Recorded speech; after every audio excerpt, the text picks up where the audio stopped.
எங்கள் அப்பா வந்து வாத்தியார், எங்கள் அம்மா வந்து டீச்சர் கிடையாது. எங்கள் அம்மா வந்து சுத்தமாக 1வது 2வது கூட படிக்கல.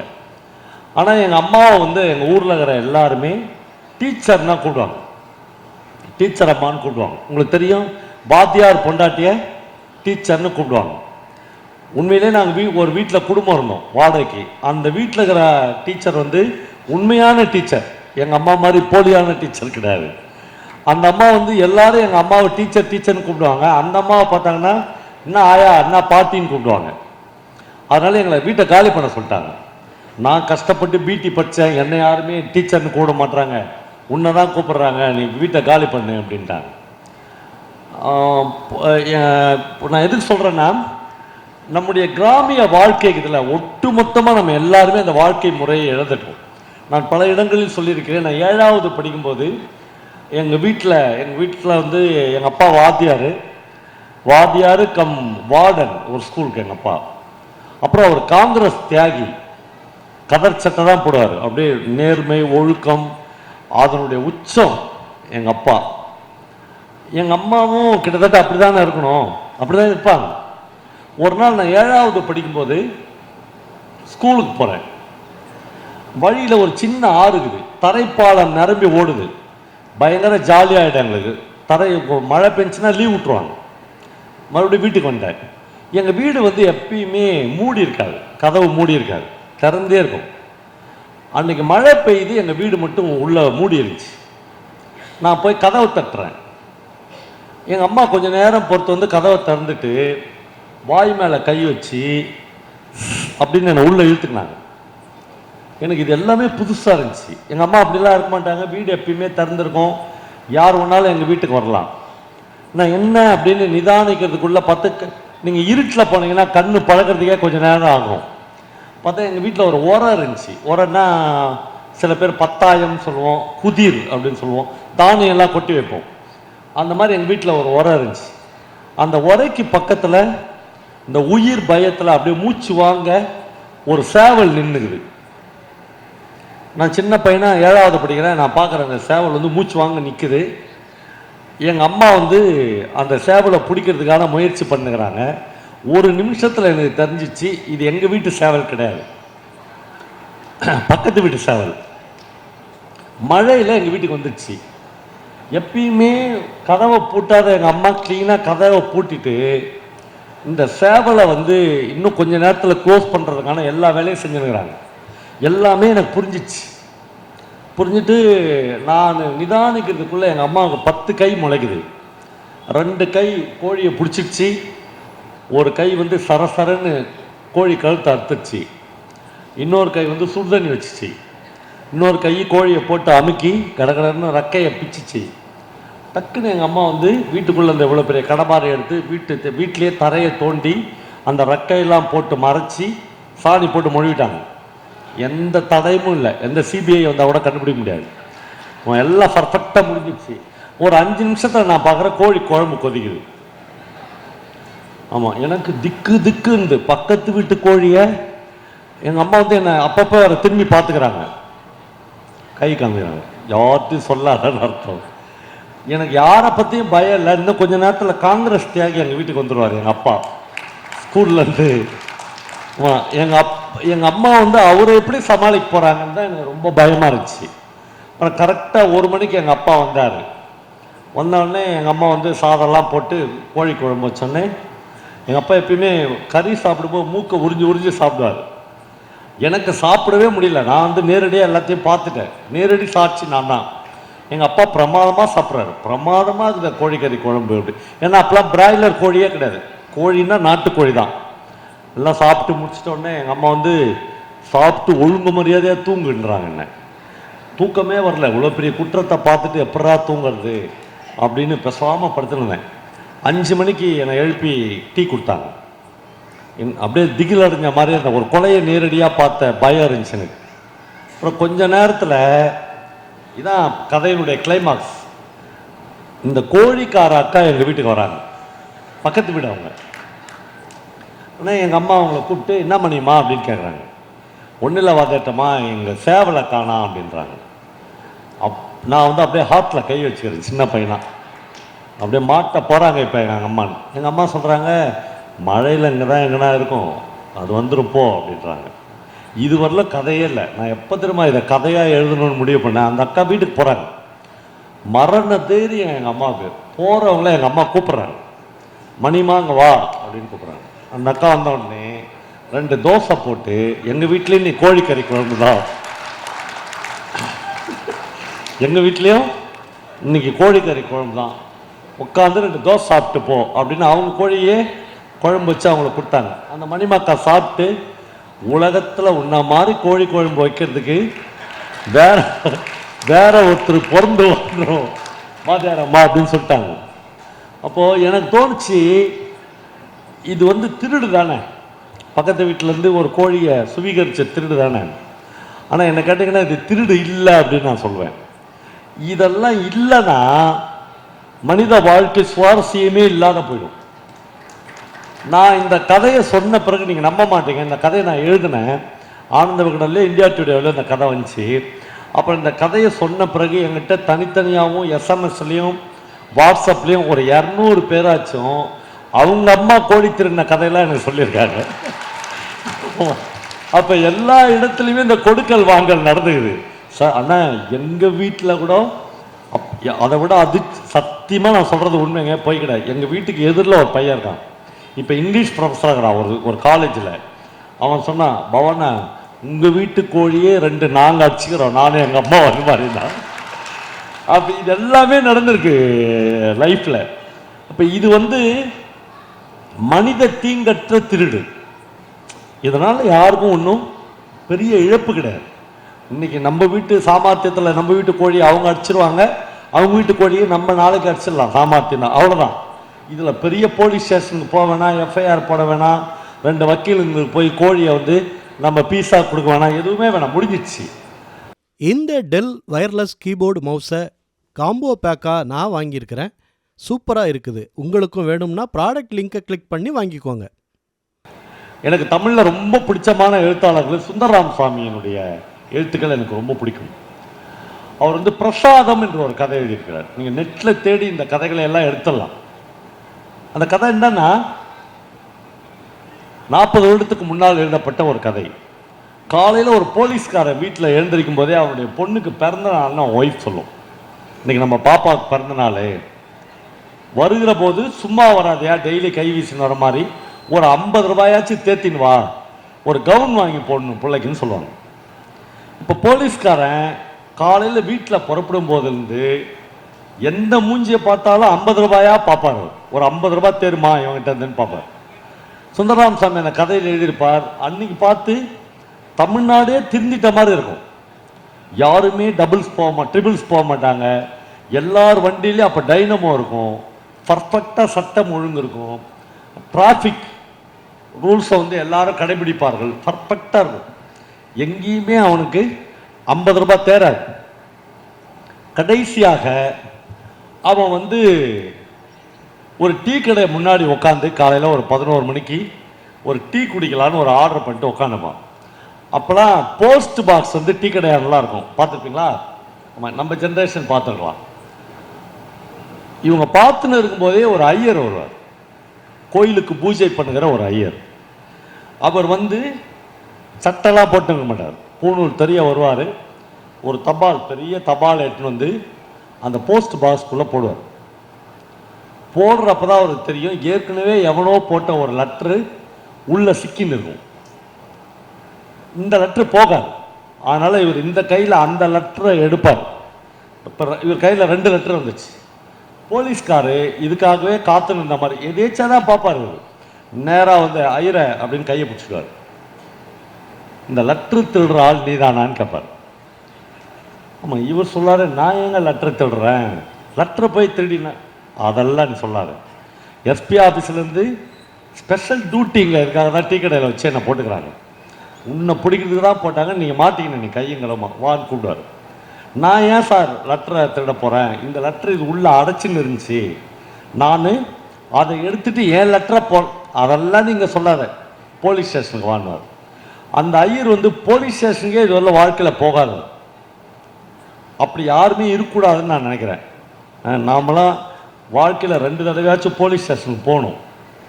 ஆமாம், அந்த எஸ்ஐயோ இன்ஸ்பெக்டரோ 2 திட்டினா வாங்கிக்கணும். ஒரு தடவையாச்சும் கோர்ட்டில் அந்த கூண்டில் ஏறி பார்க்கணும். முடிஞ்சால் நான்லாம் எனக்கெலாம் அதெல்லாம் ரொம்ப பிரியங்குது. ஒரு நாள் 2 நாளாச்சும் ஜெயிலுக்குள்ளே இருக்கணும்.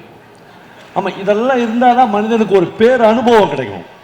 இதெல்லாம் இல்லவே இல்லை. இப்போ அந்த ஐயருக்கு பாருங்கள், போலீஸ் ஸ்டேஷன் எப்படி இருக்குன்னே தெரியாது அவருக்கு. அங்கே எவன் உட்காந்துப்பான், இன்ஸ்பெக்டர் எப்படி, எந்த அனுபவமே கிடையாது.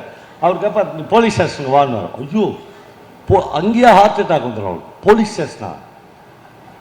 இவன் போலீஸ்காரன் சொல்லுவான், போன உடனே ஃபஸ்ட்டு வார்த்தை எங்கள் எஸ்ஐ வந்து எதுவுமே கேட்க மாட்டார். யார் உள்ள நுழைஞ்சாலும் பலான்னு 2 அரைச்சல் பொழுதிலே கொடுப்பான். அப்புறம் தான் விசாரணை. இப்போ இவருக்கு அப்படியே கை காலெலாம் நடுங்க ஆரம்பிச்சிடும். நான் ஒன்றுமே பண்ணலைங்க, அதெல்லாம் நீங்கள் சொல்லாத, அங்கே வந்து சொல்லு. இப்படி இவர்கள் 2 பேரும் பேசிக்கொண்டே இருப்பார்கள். மனித வாழ்க்கையினுடைய உன்னதங்கள் தருணங்கள் இருக்குல்ல, அதை நம்ம ஈஸியாக கண்டுபிடிச்சிடலாம். இவங்க 2 பேரும், இவன் மிரட்டுமா, அவர் பயப்படுவார், இவன் கீழே இறங்கினே இருப்பான், அவர் மேலே ஏறிக்கினே இருப்பார். ஒரு கட்டத்தில் டக்குன்னு போலீஸ்காரர் சிரிச்சிடுவார். சிரிப்பு வந்துடும். சிரிச்சுட்டு, அட கேன பையனாகிறையா, ஒரு 50 ரூபா கொடுன்னு கேட்டுருவார். அவரே 50 ரூபா கொடுக்குறேன்னு சொல்லுவார்னு இவர் எதிர்பார்ப்பாரு. அவர் பயப்படாதவரே காசு அவுக்குற மாதிரி இருக்காது. இவர் கடைசியாக சொல்றார், ஒரு 50 ரூபா கொடு. கதையினுடைய கிளைமாக்ஸ் பிரமாதம். இப்போ வந்து ஐயர் வந்து சொல்லுவார், இல்லை நம்ம போலீஸ் ஸ்டேஷனுக்கே போகலாம் வாங்கன்னு கூடாது. உடனே இந்த போலீஸார், யோ அவ்வளோ சாதாரணம் கிடையாது, போகலான்ற. போன உடனே எங்கள் எஸ்ஐ வந்து நாகர்கோயிலுக்காரு, பரா இருக்கட்டுங்க, பொண்டாட்டியா பிள்ளையா, எனக்கு 2 அடி தானே, வாங்கிக்கிறேன் பரவாயில்ல. இல்லையா, கோர்ட்டில் கேஸ் போட்டான்னு நீ பூஜையே பண்ண முடியாது, பரவாயில்ல விடுங்க, இங்கே கோயிலில் படுத்துனுங்கிறத விட ஜெயிலில் தான் படுத்துனுங்கிறாங்க. இப்படியே பேசுவார், வேற வழி இருக்காது. இப்போ இவர் இப்படியே விட்டுட்டும் போக முடியாது. சரி வான்னு கூப்பிடுவாங்க. பஜாரில் 2 பேரும் போவாங்க. அந்த காட்சியை சுந்தரராமசாமி எழுதுறாரு. ஐயரு நடந்து போகிறாரு, போலீஸ்காரர் சைக்கிளை தள்ளின்னு போகிறாரு. கொஞ்ச நேரம் இவர் முன்னாடி போகிறாரு, கொஞ்ச நேரம் அவர் முன்னாடி போகிறாரு. யாரை கூட்டின்னு போகிறாங்கன்னு தெரியல. ஜனங்கள்லாம் பார்க்குறாங்க, போலீஸ்கார ஐயரை கூட்டின்னு போகிறாரா, ஐயர் போலீஸ்காரை கூட்டின்னு போகிறாருன்னு தெரில. போலீஸ் ஸ்டேஷன் கிட்ட 2 பேரும் போயிட்டாங்க. போயிட்ட உடனே போலீஸ்காரர் நிறுத்தி ஐயர்கிட்ட சொல்கிறாரு, சாமி இனிமேல் இந்த மாதிரி லெட்டர்லாம் திருடாத, போலீஸ் ஸ்டேஷனுக்கு உள்ளே போவேனா, நான் உன்னை மன்னிச்சிட்டேன், வீட்டுக்கு போங்கன்னு சொல்கிறாரு. ஐயர் சொல்கிறாரு, என்னங்க இது அநியாயமாகுது, இவ்வளோ தூரம் வந்துட்டோம், இன்னும் 10 அடி உள்ளே வச்சா போலீஸ் ஸ்டேஷனு, உள்ளே போய் எஸ்ஐயே பார்த்து 4 வார்த்தை சொல்லிட்டு போயிடுறேன்ன்றார். யோ என்னை வயிற்றுச்சல் கிடப்பாங்க போயாடுறாரு. இல்லை நான் போக மாட்டேன், நான் எஸ்ஐயை பார்த்துட்டு தான் போவேன்னு அவர் நிற்கிறார். மறுபடியும் ஒரு பிரச்சனை வரும்போது, பிரமாதமான மனிதர்களுக்குள்ளாக நாம் தெரிந்து கொள்ள வேண்டிய மனித நேயத்தை பற்றி சுந்தரராமசாமியுடைய அற்புதமான வரிகளில் அந்த இடத்தில் வெளிப்படுது. டக்குன்னு அந்த போலீஸ்கார் சொல்கிறார், யோ வயிற்றுச்சல் கிளப்பாதையா, போயா, என் பொண்ணுக்கு இன்னைக்கு பிறந்த நாள், காலையில் புறப்படும் போதே என் மனைவி ஒரு 50 ரூபாய் யார்ட்டையா தேத்தின்னு வா அப்படின்னு சொன்னான். போயும் உன் மூஞ்சில் மூச்சேன் நான், அதனால தான் நான் இவ்வளோ பேசுகிறேன், உனக்கு புரியலையா என்று சொல்கிறார். நண்பர்களே, இப்போ பஞ்சகட்சம் கட்டி கொண்டிருக்கிற அந்த ஐயர் தன்னுடைய மடியிலிருந்து அவிழ்த்து 100 ரூபாயே அந்த போலீஸ்காரனுக்கு கொடுக்குறாரு. கொடுத்து சொல்கிறாரு, பாப்பாவுக்கு கவுன் வாங்கி போடு, சாயங்காலம் என் கோயிலுக்கு கூட்டினு வா, நான் அவள் பெயரில் ஒரு சிறப்பு ஆராதனை பண்ணித்தரேன், புள்ள பேஷா வருவான், நல்லபடியாக வருவா என்று சொல்கிறார். போலீஸ்காருக்கு கண்ணில் தண்ணி கலங்குது. போயிட்டு வரேன் என்று சொல்லும்போது ஐயருக்கு மறுபடியும் கைத்தட்டி கூப்பிடுறார். போலீஸ்கார் 1ஆம் தேதி சம்பளம் வாங்கினோடனே இந்த 100 ரூபாயை மறக்காமல் கொடுத்துருங்க, நம்மளுக்கு வேற எந்த வழியிலையும் காசு வரல, பூஜை பண்ணாதான், நீங்களாம் தட்டில் போடுற 4 நாள், அப்போலாம் 4 நாள் 8 நாள் தான், இப்போ தான் அந்த 10,000 20,000 1 லட்சம், இந்த 4 நாள் 8 நாள் வச்சுருந்தா ஏதோ வயிற்ற கழுவிக்கிறேன், ஆனால் 1ஆம் தேதி சம்பளம் ஆனோடனே கரெக்டாக காசை கொடுத்துருங்க என்று சொல்கிறார். நம்மளே இந்த கதை வந்து நான் படித்து ஒரு 25 வருஷம் இருக்கும். 25 வருஷத்துக்கு பிறகு இந்த கதையை நான் உங்களுக்கு நினைவுபடுத்தி சொல்கிறேன். அவ்வளவு வாழ்க்கையினுடைய பல்வேறு தருணங்களை மனிதர்கள் வந்துங்க ரொம்ப பிரமாதமாக ஜி நாகராஜன் என்கிற ஒரு எழுத்தாளர் சொல்கிறாங்க, மனிதன் ஒரு மகத்தான சல்லி பயல் என்று சொல்கிறார். வெறும் சல்லிப்பயல் இல்லை, மகத்தான சல்லிப்பயல். அவன் இந்த ரெண்டு பேரும் பாருங்க, எவ்வளவு சல்லிப்பயனாக அந்த போலீஸ்காரன் தான், ஆனால் எவ்வளவு மகத்தான மனுஷனாக அவனே மாறுகிறான். அந்த ஐயரு இவன் பார்வையில் ஒரு மிகப்பெரிய சல்லிப்பையன், 50 ரூபாய் கொடுக்கறதுக்கு வக்கு இல்லாம இவ்வளவு பேசி கொண்டு இருக்கிறான். ஆனால் ஒரு தருணத்தில் 100 ரூபாய் கொடுக்கிறான். உன் குழந்தைய கூட்டுவா, நான் ஆராதனை பண்ணி தருகிறேன் என்று சொல்ற மனிதன் எந்த நேரத்தில் அவனுக்கு எதை செய்ய வேண்டும் என்று தெரிந்தே இருக்கிறது. இந்த டெல் வயர்லெஸ் கீபோர்டு மவுஸை காம்போ பேக்காக நான் வாங்கியிருக்கிறேன். சூப்பராக இருக்குது. உங்களுக்கும் வேணும்னா ப்ராடக்ட் லிங்கை கிளிக் பண்ணி வாங்கிக்கோங்க. பஞ்சபூதங்கள் தான் 5 பாண்டவர்கள். இந்த உடம்பு இருக்குல்ல, இந்த உடம்புல 5 புலன்கள் இருக்குல்ல, இந்த 5 புலன்கள் தான் பஞ்ச பாண்டவர்கள். இந்த 5 புலன்களை ஆக்கிரமிச்சு இருக்கக்கூடிய 100 இச்சைகள் தான் கௌரவர்கள். இது 5 புலன்களுக்கும் இச்சைகளுக்கும் நடந்த போராட்டம். நாங்க அவன் எனக்கு பிடிச்சது யாது. அப்போ ஒருத்தன் கேட்டான் கேள்வி, அப்ப கர்ணன் யாரு? சொன்னாம் பாருங்க பதில், கர்ணன் தான் மனசாட்சியாம். அது எப்பவுமே தப்பு பண்ணிட்டு நான் ஏன் இப்படி தப்பு பண்ணிட்டேன் தெரியுமா அப்படின்னு நியாயம் பேசுமா. ஏன் கிருபாச்சாரியார், துரோணாச்சாரியார், பீஷ்மாச்சாரியார் எல்லா வயசானவங்களையும் இச்சைகள் பக்கம் சேர்த்தாங்க தெரியுமா? சொன்னா கோச்சிக்க கூடாது, வயசானதுனாலேயே எல்லாம் ஒழுக்கமானவங்கன்ட்டு இந்த உலகம் நம்ப கூடாதுங்கிறதுனால. சரி, அப்ப கிருஷ்ணன் யாரு? கிருஷ்ணன் தான் டிரைவர், அறம்.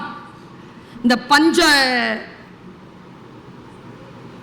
கண்ணு, மூக்கு, வாய், உடம்பு, காது எல்லாம் இருக்குல்ல, இந்த 5 புலன்களை இச்சைகளில் இருந்து காப்பாற்றி கொண்டு போகணும்னா, இந்த தேரை செலுத்தணும்னா கிருஷ்ணன்கிற அறம் இருந்தால் மட்டும்தான் இந்த தேர் செலுத்தும் என்பதற்காக கிருஷ்ணனை டிரைவரா மாத்தினான்னு சொன்னாருங்க அவரு. அந்த கான்செப்ட் சொல்ல வந்தவர். மனசாட்சி இருக்குல்ல, அந்த மனசாட்சிக்கு விரோதமாக நாம் நடந்து கொள்ள கூடாது. அதனுடைய இயல்பே விரோதமா நடக்கிறது தான். இதிலிருந்து தப்பித்து வந்து யார் மிகப்பெரிய விஷயங்கள் செய்கிறார்கள்? மனதை ஜெயிக்கிற மாதிரி ஒரு அற்புதமான விஷயம் வேற எதுவுமே கிடையாது. மிகப்பெரிய விஷயம் அது. அதனால்தான் வள்ளுவன் சொன்னான், மனத்து கண் மாசு இளன் ஆதல் அனைத்து அரண். சுத்தமாவே இதை விட பெரிய அறம் வேற கிடையாதுறான்ட்டான். ஆனா நான் ஒண்ணு கேட்கிறேன், இது அவ்வளவு சீக்கிரமா சுலபமா சுத்தமாவுதா? அவ்வளவு சீக்கிரமா இல்லைன்ட்டீங்க, யோசிச்சு சொல்லியிருக்கலாம்ல. டக்குன்னு சொல்றான், கிடையாது கிடையாது. ஏன் இது அவ்வளவு அழுக்காக இருக்கு? நான் ஒரு சின்ன விஷயம் சொல்றேன். நம்மை ஜெயிக்கின்ற விஷயம் நம்மிடத்தில் தான் இருக்குது. ஒரு ராஜா ஒருத்தன் போயிட்டு இருந்தானா, இது தெரிஞ்சுக்கிட்டதுல இருந்து என் வாழ்க்கையே மாறிடுச்சுங்க. நான் உங்க எல்லாருக்கும் சொல்றேன், எது ரொம்ப பெரிய விஷயம் தெரியுமா தோழமைகளே, தமிழ் உறவுகளே? சொல்ற சொல் பொருள் மாறாமல் புரிந்து கொள்வது. இதை விட பெரிய விஷயம் இந்த உலகத்தில் வேற எதுவுமே கிடையாது. நாம ஏதோ சொல்லுவோம், அது வேற ஏதோ நினச்சிக்கோம். நான் அப்படி சொல்லலப்பா, தெரியும் தெரியும் உன் மனசு என்னன்னு எனக்கு தெரியும், அது இல்லாமல் வருமா? நான் இன்னொரு விஷயம் சொல்லி கொடுத்துட்டு போயிடுறேன். யாராவது கோபத்தில் அப்படி பேசிட்டேன்ப்பா, என் மனசில் ஒன்றும் இல்லை, மனசில் இருக்கும்போது தான் கோபத்தில் அது வெளியில் வரும். நல்ல மூடில் இருக்கும்போது அடக்கி வச்சுருப்போம், கோபமாக இருக்கும்போது டக்குன்னு வந்துடும். கோபத்தில் பேசிட்டேன்ப்பா, மனசில் ஒன்று, இந்த வேலையே ஆகாது. ரொம்ப கவனமாக இருக்கிறதுக்காக சொல்லி கொடுத்துட்டு இருக்கிறேன். பாருங்க, ஒரு ராஜா இருந்தானா, ஒரு பிச்சைக்காரர் இருந்திருக்கான். ராஜாவுக்கு அவன் மேலே பாசம். நேராக அவர் என்ன பண்ணார், ஒரு செப்பு காசு தூக்கி அப்படி போட்டார். அவன் பிடிச்சவன், பிடிக்க தெரில அவனுக்கு, சாக்கடையில் போயிடுச்சு காசு. போட்ட காசு பிடிக்க தெரிஞ்சாதான் பிச்சைக்காரனா இருக்க மாட்டோமே. பிடிக்க தெரியாம தானே பிச்சைக்காரனா இருக்காங்க. போயிடுச்சு கீழே சாக்கடையில். உடனே சாக்கடையில் கையை போட்டான். ராஜாக்கு ரொம்ப மனசு கஷ்டமாயிடுச்சு. டேய், நான் தூக்கி போட்ட தப்பு தானே. தேர்ல இருந்து இறங்கி வந்து ஒரு வெள்ளிக்காசு கையில் கொடுத்தாரான். வெள்ளிக்காசு இந்த கையில் வாங்கிட்டு மறுபடியும் சாக்கடையில் கை போட்டிருக்கான். ராஜா சொன்னாராம், இந்த வர்றா, இந்தா ஒரு தங்க காசு வச்சுக்கோ. தங்க காசை வாங்கிக்கிட்டான். வாங்கிக்கிட்டு மறுபடியும் சாக்கடையில் கை போடுறான். ஒரு தங்க முடிப்பு கொடுத்தாராம், இதை வச்சுக்கடான்னு. தங்க முடிப்பை வாங்கிட்டு மறுபடியும் ஏய், நீ சாக்கடையில கை போடாம இருக்கணும்னா என்னடா பண்ணணும்? என்னடா வேணும் உனக்கு? என் ராஜ்யத்துல பாதி தரேன், எடுத்துக்கோடா. இந்த சாக்கடை பகுதி அதுல வருமான்னு கேட்டானா. என்ன பண்ணுவீங்க நீங்க இந்த புத்திய? ஒருத்தன் தவம் செய்யணும்னு போறான். தவம் செய்யணும் குருவேனா, குரு சொன்னார் உனக்கு தெரிஞ்ச மந்திரத்தை சொல்லிட்டு ஒரு இடத்துல உட்காரு. மந்திரத்தை சொல்றதுக்கு முன்னால ஒரு வாழைப்பழமோ, மந்திரத்தை சொன்னதுக்கு அப்புறமா ஒரு வாழைப்பழமோ சாப்பிடுன்னாரு. குரு கிட்ட கேட்டானா, என்ன வாழைப்பழம் சாப்பிடலாம் குருவேன்னு. குரு சொன்னாரா, உனக்கு ஞானம் கிடைக்காதரா, போடா. என்ன மந்திரம் சொல்லுன்னு கேட்டிருந்தா கூட உனக்கு ஞானம் கிடைச்சிருக்கும். என்ன வாழைப்பழத்தை சாப்பிடணும்னு கேட்குற? இல்லை நான் இருக்கிறேன். போய் உட்காந்து ஏதோ ஒரு மந்திரத்தை சொல்லி உட்காடுறான். ஒரு பொம்பளை பிள்ளை அப்படி போச்சு, தவம் கலைஞ்சு போச்சு. ஐயோ தவம் கலைஞ்சு போச்சேன்னு கண்ணை மூடிக்கிட்டான். அதே டைம் அடுத்த நாள் ஒன்றும் தெரில, அதே டைம் அந்த பொண்ணு வரா, சலங்க ஒலி, தவம் கலைஞ்சிருச்சு. அடாடாடாடாடா, ஒரு வாழைப்பழத்தை சாப்பிட்டு மறுபடியும் உட்கார்ந்தான். அடுத்த நாள் காதையும் மூடிக்கிட்டான். அடுத்த நாள் மல்லிகைப்பூ வாசனை. ஐயோ பொண்ணு கண்ணத்தை, மறுபடியும் வாழைப்பழத்தை உட்காந்து சாப்பிட்டுட்டு உட்காந்தான். மூக்கையை மூடிக்கிட்டான். கண்ணு முடிச்சு காது முடிச்சு மூக்கு. அடுத்த நாள் காலையில் ஆச்சு, 6 ஆச்சு, 7 ஆச்சு, 8 ஆச்சு, 9 ஆச்சு, 10 ஆச்சு. மனசு நினைச்சுதான் அந்த பிள்ளை வந்துட்டு போயிருக்குமோன்னு. இந்த மனசு என்ன பண்ணுவீங்க? எதை போட்டு மூடுவீங்க? அவனு சொல்லவா, உங்க மனசு உங்க கையில இருக்கு அப்படிங்கிறதுக்கான அத்தாட்சி ஒன்னே ஒண்ணுதான் இதுல இருக்குது. இதை நீங்க ஹேண்டில் பண்றதுல இருக்கு. நீங்க கண்ட்ரோலா இருக்கிறீங்கன்னா ஸ்கிரீன் டைமை குறைச்சிக்கோங்க. ரொம்ப கண்ட்ரோலா இருக்கிறீங்கன்னு அர்த்தம். ஆனா இல்ல, நான் இந்த மாதிரி பேசும்போது சைலண்ட் ஆயிடுவாங்க, கைத்தட்டல் கூட வராது.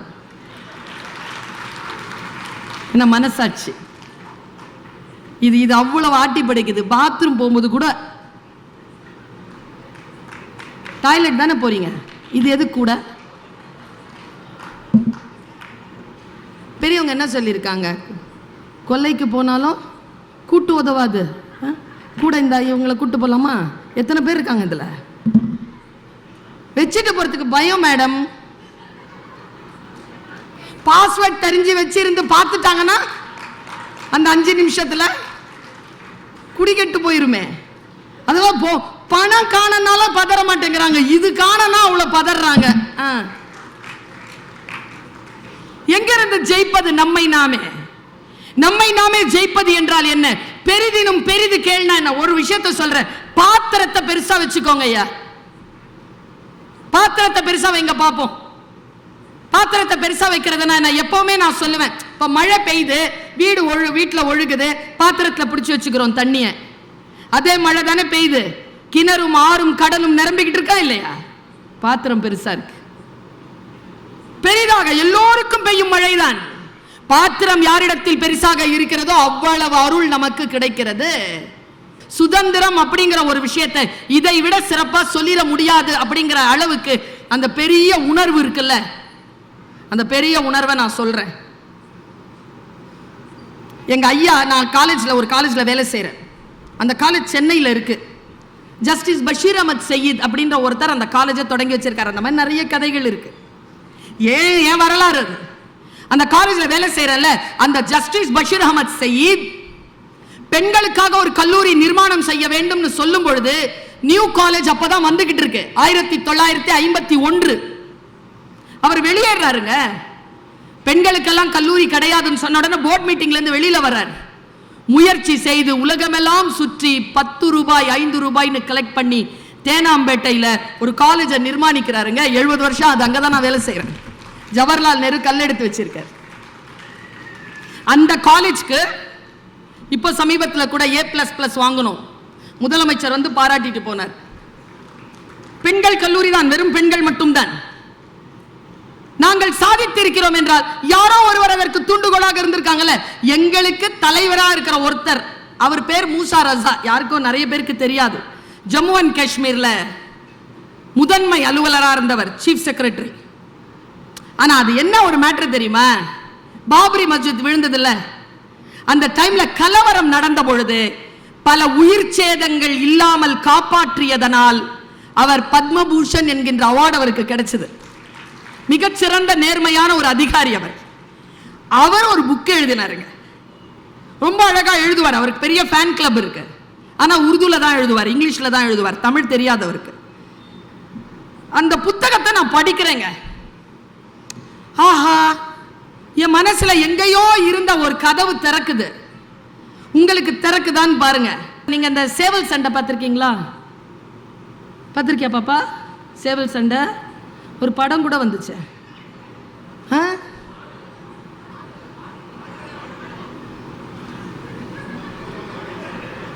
எல்லாம் கரெக்டா தெரிஞ்சு வச்சிருங்க. இஸ்ரோன்னு ஒரு அமைப்பு இருக்கு.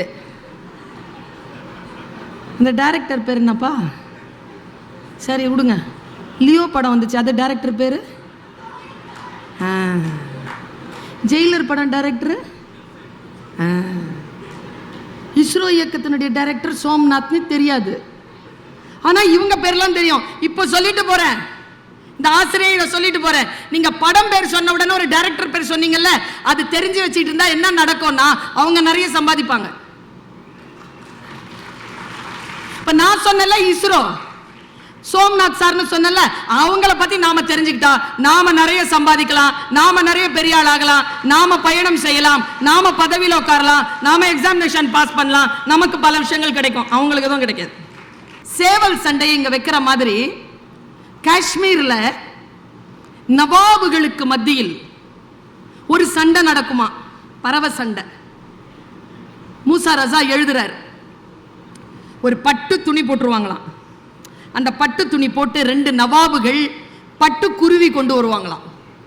அந்த பட்டு குருவி எப்படி இருக்கும்னா, ஒரு குருவி அவ்வளோ லட்சம் ரூபாவாம், குட்டியூண்டா தான் இருக்குமா, அதனுடைய கொண்டை எல்லாம் கலர் கலராக இருக்குமா, அது பட்டு நிறத்தில் இருக்குமா, குட்டி. அதை வச்சுட்டு எல்லாருமே ஐஎஃப்எஸ், ஐஆர்எஸ், ஐபிஎஸ் கமிஷனர்ஸ் எல்லாருமே சேர்ந்துருப்பாங்களாம் அந்த அந்த மீட்டிங்கில். பௌர்ணமி அன்னைக்கு டின்னர் மீட். இன் 1956 அவர் எழுதுறார், 1956ல எல்லாரும் உட்கார்ந்து பார்ப்பாங்களாம். சுதந்திரம் அப்படிங்கிறத புரிஞ்சுக்கிட்ட ஒரு இடங்க இது. கடத்திட்டு போயிடுறேன், பெரிய விஷயம், புரிஞ்சுக்கோங்க முடிஞ்சா. இளைஞர்கள், பெண்கள், காதுகளில் இலை விரித்து கருத்து விருந்துக்காக காத்து கொண்டிருக்கின்றவர்கள், காது இருக்கின்றவர்கள் கேட்டுக்கொள்ளுங்கள். பைபிள் காது இருக்கிறவங்க கேட்டுக்கோங்க இந்த பாயிண்ட. பட்டு துணி விரிப்பாங்களாம். ஒரு நவாப் வந்து உட்காருவாராம். அவர் ஒரு சின்ன பெட்டி வச்சிருப்பாராம். அந்த பெட்டியை எடுத்து திறந்தா இந்த குருவி வருமா, இப்படி ஜம்ப் பண்ணுமாங்க குருவி. அது ஜம்ப் பண்றதுல சொல்லிடுவாங்களா, இதுதான்டா ஜெயிக்க போகுதுன்னு காசு போடுவாங்க. காலில் ஒரு பட்டு துணி ஒரு நூல் கட்டி வச்சிருப்பாங்களாம். ஒரு நவாப் இப்படி வச்சுட்டு உட்காருவாராம், இன்னொரு நவாப் அதை அப்படி வச்சுட்டு உட்காருவாராம். எல்லாருமே அந்த யார் ஹோஸ்டோ அவருடைய பர்மிஷன் கிடைச்ச உடனே அப்படிங்கிற ஒரு வார்த்தை அப்படி சொன்ன உடனே 2 குருவியை மோதுமா. லட்சக்கணக்கான பெருமதியான ட்ரெயின்டு 2 குருவி ரத்த கலரி ஆகுமாங்க. ஒண்ணு கொத்த அவ்வளோ விசில் பறக்குமா, அவ்வளோ கைத்தட்டல், அவ்வளோ காசு விழுமா. இந்த சண்டையை எல்லாரும் பார்த்துட்டே இருப்பாங்கல்ல, அதில் ஒரு குருவி தோத்துருமாங்க, அப்படியே உட்காந்துருமா.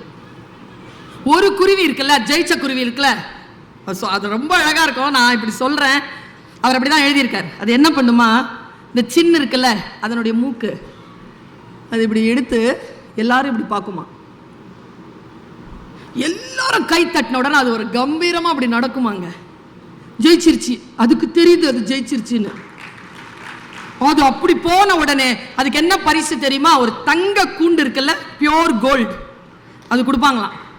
ஒரு நல்ல ஒரு வெல்வெட் மேலே துண்டு ஒன்று போத்திடுவாங்களாம். அப்புறமா ஒரு தங்க மாலை குட்டியா அது கழுத்துக்கு போடுவாங்க. எல்லாத்தையும் வாங்கிக்குமாங்க. அது ட்ரெயின்ல வாங்கிட்டு அப்படி போயிட்டு அப்படி நடக்குமா. நடந்து அந்த கூண்டுக்குள்ள ஏறி உட்காந்து அப்படி திருப்பி அப்படி உட்காருமாங்க. ட்ரெயின்டு உட்காரும் பொழுது அது கிவி பழம் கொடுப்பாங்களாம், கிவி பண்ணி சாப்பிடுமா. தோத்த குருவி உட்காந்துருக்குல்ல, அதை என்ன பண்ணுவாங்கன்னு எழுதினாரு, பதறிடுச்சு எனக்கு.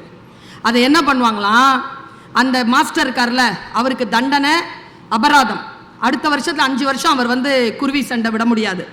இன்னொன்று, அந்த குருவியை அவர் வீட்டுக்கு எடுத்துகிட்டு போக முடியாது. அவர் என்ன பண்ணுவார்னா அதை எடுத்து பார்ப்பார், அது அது அடிதானே பட்டிருக்கு, அது இப்படி சிலுத்துக்கிட்டு இருக்கோம்ல, கொண்டையை அறுத்து அப்படி காட்டுவாங்களாம், அது ஜன்னலில் பறந்து போயிடுமா. மூசா ரஸா அந்த கவிதையை அப்படி முடிக்கிறார், அந்த கதையை ஒரு கவிதை போல் முடிக்கிறார். நான் ஜெயித்த குருவிக்காக சந்தோஷப்படவில்லை, தோத்த குருவிக்காக சந்தோஷப்படுகிறேன். உன் அழகை, உன்னுடைய வாழ்க்கையில் உனக்கு கிடைக்கக்கூடிய வசதிகளை எல்லாவற்றையும் அடமானம் வைத்தும் எல்லாவற்றையும் இழந்தும் பெற்றுக்கொள்ள வேண்டியது சுதந்திரம் மட்டும்தான் என்பதனை இந்த கவிதை, இந்த கதை நமக்கு சொல்லித் தருகிறது. இந்த சுதந்திரம் நமக்கு இருக்குதா? பீகார்ல ஒரு பழங்கதை ஒண்ணு, அந்த பழங்கதை நமக்கு மிகப்பெரிய வெளிச்சத்தை தருது. புரிஞ்சிருச்சுன்னு வச்சுக்கோங்க. இப்ப நான் சொல்றது புரிஞ்சிருச்சுன்னா இந்த வளாகத்தை விட்டு வெளியேறுகின்ற பொழுது நீங்கள் வேறொரு விழிப்புணர்வின் நிலையில போவீங்க. என்னை போலவே பாருங்க, ஒரு புறா கூட்டத்தினுடைய தலைவன், அவன் ஒரு இளைய புறாவை கூப்பிட்டு கேட்கிறான், யார் கிட்ட ரொம்ப ஜாக்கிரதையா இருப்ப, நம்ம வாழணும், நம்ம உயிரோடு இருக்கணும், நீண்ட நாள் பறக்கணும், கூட்டத்தோட இருக்கணும், யார்கிட்ட ஜாக்கிரதையா இருக்கணும்? பையன் எழுந்திருச்சு நின்று சொன்னான், இளமையானவன், சார் நமக்கு குறி வைக்கிறான்ல சார், அந்த வேட்டக்காரங்கிட்ட நாம ரொம்ப ஜாக்கிரதையா இருக்கணும் சார். ஏன்பா? அவன் குறி தப்பாது சார், அவன் குறி வைக்கிறதுக்குள்ள நம்ம பார்த்துடணும் சார், ஜெயிச்சிடலாம் சார். அவங்க அம்மாட்ட கேட்டானா தலைவன், உன் பையனுக்கு சரியா சொல்லி கொடுத்துருக்கிறியா? பையன் சரியா, சூப்பரா சொல்றான் சார் என் பையன், அடுத்த தலைவன் அவன் தான் சார். இல்லை, தப்பா சொல்றான். சரி நீங்க தான் சொல்லுங்க எது சரி? வேட்டைக்காரன் குறிவைக்க தெரிந்தவன், 2 சொல்லி பிடிச்சுக்கிறான். குறிவைக்க தெரிந்த ஆயுதம் தாங்கிய வேட்டைக்காரனை காட்டிலும் புறாக்கள் ஆயுதம் தாங்கிய குறிவைக்க தெரியாத வேட்டைக்காரர்களிடத்தில் ஜாக்கிரதையாக இருக்க வேண்டும். ஏன்? அவங்களுக்கு தானே குறி வச்சிருக்கிறான்னு நீங்க உட்கார்ந்துருப்ப, அவனுக்கு குறி வைக்க தெரியாது, கரெக்டா உன்னை வந்து அடிச்சிடும். புரிஞ்சு கை தட்டுறீங்க பாருங்க, இது பெருசு. எல்லாராலும் தட்டிவிட முடியாது, ஏன்னா உள்ள போய் புரிஞ்சால்தான் வரும். அந்த டிஓ இத சொன்னாரா?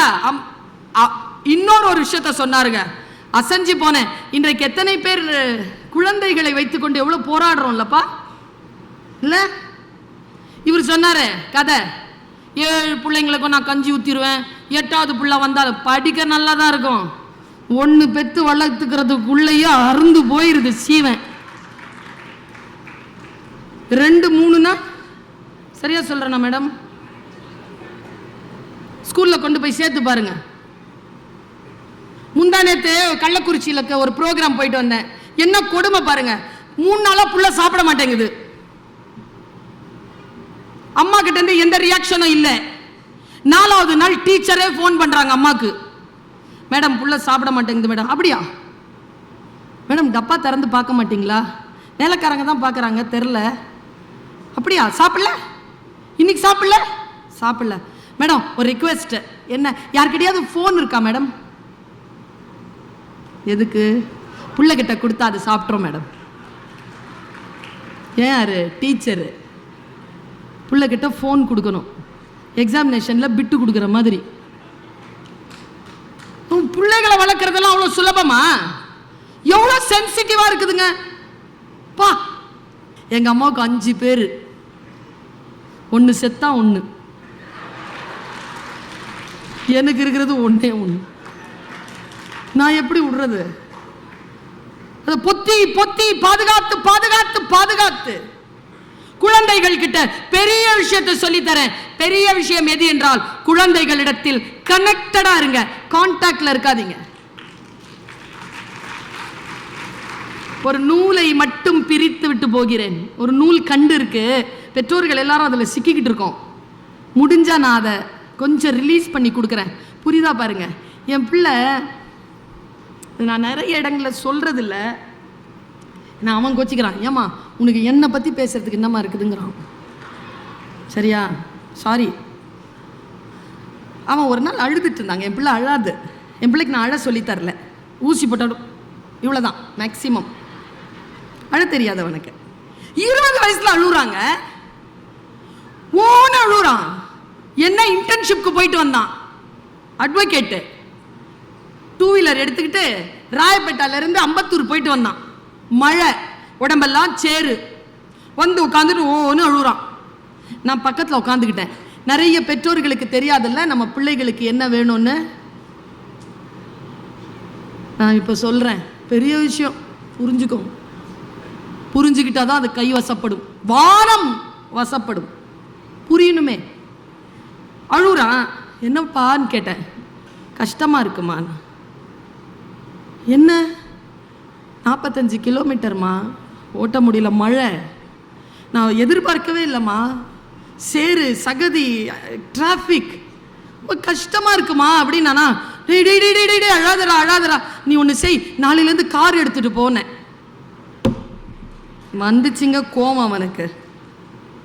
ஏமா இப்படி இருக்கிற, இவ்வளோ பேசுகிற, இவ்வளோ பெரிய ஆளுன்ற, அறிவு இல்லையம்மா அவனுக்கு. ஏண்டா தம்பி அப்படி சொல்கிற, உங்ககிட்ட நான் கார் கேட்டேனா? 5 நிமிஷம் உட்காந்து என் கஷ்டத்தை சொல்ல கேளுமா. உடனே ஒரு தீர்வு கொடுத்துருவியா? நீ பணம் கொடுத்துருவியா, வாய்ப்புகளை கொடுத்துருவியா, விஷயங்களை செஞ்சு கொடுத்துருவியா? அது எனக்கு வேணாமா. என் கஷ்டத்தை சொன்னா கேளுமா, எனக்கு அது போதுமா, நானே கண்டுபிடிச்சுப்பேம்மா என் பிரச்சனைக்கான தீர்வைங்கிறான். நம்மள எத்தனை பேருக்கு இது தெரியும்? குழந்தை அப்படி மூஞ்சி வாடிச்சுன்னா ஐஸ்கிரீம் சாப்பிடலாமா, பீட்சா ஆர்டர் பண்ணுவா, நீ என்னமோ கேட்டி அந்த ட்ரெஸ் வாங்கி தரவா. குழந்தைகளுக்கான சிக்கல் பாருங்க. குழந்தைகள் தான் நம்ம கிட்ட மழலையில பேசுவாங்களே தவிர, குழந்தைகள் தான் அடாலசன்ஸ் ஏஜ்ல இருக்கிறவங்க நம்ம கிட்ட அடாலசன்ட் மொழியில விடலை பருவத்தில் பேசுவார்களே தவிர, நாம திருப்பி அப்படி பேசக்கூடாதுன்னு எத்தனை பேருக்கு தெரியும்? எனக்கு தொண்டை கட்டிருச்சு பேசி பேசி. சாப்பிட ஒரு வீட்டுக்கு போயிருந்தோம் ஃபேமிலியா. அது தடுக்க முடியல. போய் உட்காந்த, காற்று தான் வருது, வாய்ஸே வரல. அவங்ககிட்ட கேட்டேனா, சார் சூடா கொஞ்சம் தண்ணி கொடுங்க, சூடா கொஞ்சம் தண்ணி கொடுங்க. அவர் கேட்குறாரு, இப்பவே வேணுமா மேம், அப்புறமா கொடுங்க. எனக்கு தானே தொண்டை கட்டி இருக்குது, உனக்கு நல்லா தானே இருக்கு. குழந்தை தான் நம்ம கிட்ட மழலையில பேசும், நமக்கு தான் ஒழுக்கமா பேச வரோம்ல. நாம சரியான வார்த்தைகளால் அந்த குழந்தையை சந்திக்க வேண்டும். அப்படி சந்திக்கக்கூடிய பெரியவர்கள் ஆளுமையான குழந்தைகளை உருவாக்குகிறார்கள். அவர்கள் மொழியிலேயே பேச ஆரம்பிச்சா அப்புறம் நாம எதுக்கு? ஒரு பெரிய விஷயம் சொல்லவா, உங்க டைரியில இன்னைக்கு போய் எழுதி வச்சுக்கோங்க. குழந்தைகள் சிலர் பேர் வீடுகளில் இருக்கிறார்கள். தோ இந்த குட்டீஸ்லாம் இருக்குதுங்க, நல்லா தெரிஞ்சுக்கோங்க அம்மா, அது குழந்தையா இருக்கிறதுக்கு தான் நம்ம வீட்டுக்கு வந்திருக்குது. வளர்த்து விட்டுறணும்னு அவசரப்படாதீங்க. அந்த மாதிரி நிறைய சுத்துது. குழந்தைகள் குழந்தைகளாக இருப்பதற்காகத்தான் குழந்தைகளாக இருக்கிறார்கள் என்று பெற்றோர்களுக்கு எப்பொழுது புரியும்? இதுபடி அது. என் காலேஜில் ஒரு அம்மா வந்து கேட்குது, ஃபர்ஸ்ட் ஸ்டாண்டர்ட் அட்மிஷன், காலேஜ் இப்போ ஸ்கூலுக்கு போ, நல்ல ஸ்கூலா, எங்கள் ஸ்கூல் நீங்கள் போய் பாருங்கள். மேடம் ஒரு டவுட்டு மேடம். என்ன? ஃபஸ்ட் ஸ்டாண்டர்டில் நீட் எக்ஸாமுக்கு ப்ரிப்பரேஷன்லாம் பண்ணுவாங்களா மேடம்? அவங்களுக்கு நான் சொன்னேன், சரியாக இருந்தால் அக்னாலேஜ் பண்ணுங்கள். 5 வயசில் நீட் எக்ஸாமுக்கு ப்ராக்டிஸ் கொடுத்தாங்கன்னா உங்கள் பாப்பா லூஸ் ஆயிரும், பரவாயில்லையா? 100 நாளாக வந்தால் 100% அட்டெண்டன்ஸ். எதுக்கு? 100 நாள் அங்கேயே போயிடுச்சுன்னா, ஒரு காது குத்துக்கு போறதில்ல, ஒரு கல்யாணத்துக்கு போறதில்ல, ஒரு சாவுக்கு போறதில்ல, உடம்பு சரியில்லைன்னா படுத்து தூங்குறதில்ல, அம்மா அப்பாவுக்கு உடம்பு சரியில்லைன்னா ஒரு வெந்நீர் வச்சு தர்றதில்ல. நீ 100 நாளும் போய் ஒரு சர்டிஃபிகேட் வாங்கிட்டு வருவியா? நீ 5 நாள் லீவ் போடு, பரவாயில்ல. 95 நாள் போ, அதுலேருந்து குறைஞ்சிடாத. ஒரு 5 days நம்ம வீட்டில் சும்மா இருக்கும்போது, காலேஜ் அங்கே ஸ்கூல் அங்கே ஒர்க் ஆகிட்டு இருந்தால் எப்படி இருக்கோங்கிறத ஃபீல் பண்ணுறதுக்கு ஒரு நாள் போடு, பரவாயில்ல. ஒரு எக்ஸ்பீரியன்ஸ்க்காக போடு, அம்மா அப்பாக்காக ஒரு நாள் போடு. எல்லா இடத்திலும் நாம் செய்யக்கூடிய தவறுகள் தான். நான் ரொம்ப பெரிய விஷயத்தை எல்லார்கிட்டையும் பரப்பிக்கிட்டு இருக்கிறேன். இந்த விஷயத்தை ஆசிரியர்கள் மீது நம்பிக்கை வையுங்கள், காவல்துறை மீது நம்பிக்கை வையுங்கள், நாட்டை ஆள்கின்றவர்கள் மீது நம்பிக்கை வையுங்கள். நம்பிக்கை தான். ஜஸ்ட் நீங்க ஒரு எல்லாரும் சொல்றாங்கிறதுனால அப்படி யோசிச்சுட்டு போகாதீங்க. உங்களுக்கு தெரியுமா நம்ம குழந்தைகளுக்கு 2 முகம் இருக்கு, தெரியாதா? டீச்சருக்கு தெரியும், எனக்கு தெரியும். பாட்ஷா படம் பார்த்தீங்களா? அவர் ஒரு கேபின்குள்ள போவார், என் பேர் மாணிக்கம்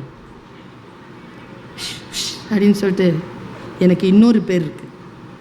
அந்த மாதிரி நம்ம பிள்ளைக்கு 2வது பேர் இருக்கு, அது டீச்சர்ஸ்க்கு தான் தெரியும். அவங்களோட கனெக்டடா இருங்க. அவர்கள் யார் என்ன என்பதனை அவர்கள் சொல்வார்கள். உங்களுடைய வாழ்க்கையில் நீங்கள் சில விஷயங்கள் செய்கின்ற பொழுது சில தெளிவுகளை பெற வேண்டும் என்றால் நீங்கள் you have to stand up and go beyond. எல்லை கடந்து யோசிக்காமல், நான் சொன்னேன்ல அந்த டிஓ சொன்ன 2வது விஷயம் சென்சிட்டிவிட்டி. என் அம்மாவிடத்தில் நான் காட்டாத சென்சிட்டிவிட்டியை என் பிள்ளை என்னிடத்தில் காட்டுகிறான். பயமா இருக்கு. என் மனைவி இடத்தில் நான் பயப்படுகிறேன் என்கிறார்கள் கவுன்சிலிங்க்கு வரவங்க. என் கணவரை பார்த்தால் எனக்கு பயமாக இருக்கிறது என்கிறாள் மனைவி. அக்கா தங்கை இடத்தில் சரியான புரிதல்கள் இல்லை. உறவுகள் சரியாக இருக்கணும்னா just think before you speak.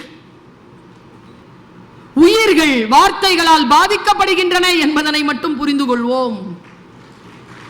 கடுமையான வார்த்தைகளை தவிர்ப்போம். பல விஷயங்களை மன்னிச்சிடலாம், மன்னிச்சிடலாம். சில விஷயங்களை வழிகாட்டலாம், சில விஷயங்களை கண்டிக்கலாம், சில விஷயங்களை தண்டிக்கலாம். ஆனால் தண்டிக்கின்ற பொழுது குற்றம் நடந்து விட முடியாதபடிக்கான தண்டனைக்கான அளவை உங்கள் கையில் பிடித்திருக்க முடிந்தால் தண்டனையை கையில் எடுங்கள், இல்லை என்றால் எடுக்காதீர்கள். நாம் பல விஷயங்களை தெரிந்து கொள்வதற்காக நம்முடைய சிறகை விரிக்கின்ற பொழுது ஒரு விஷயம் தெரிகிறது, எல்லோரும் சிட்டுக்குருவிகள் என்று நினைத்துக் கொண்டிருக்கிறோம். கிடையாது. நம்மில் பல பேர் ராஜாளிகள். சிறகை விரிச்சாதானே தெரியும். சிறகை விரிந்து பறக்கின்ற பொழுதுதான் ராஜாளி என்பதனை புரியும். அப்படி புரிந்து கொண்ட சிட்டுக்குருவி நான் சிட்டுக்குருவி இல்லை, ராஜாளி என்பதனை புரிந்து கொண்டிருப்பவள். உங்கள் பிள்ளைகளிடத்திலும் நீங்கள் புறாவையோ கிளியையோ பார்க்கலாம், குருவியையோ பார்க்கலாம். இல்லை, அவர்கள் ராஜாளிகளாக இருக்கக்கூடும். சிறகை விரித்து விடுங்கள். பெரிதினும் பெரிது கேளுங்கள். மீண்டும் சந்திப்போம். நன்றி, வணக்கம்.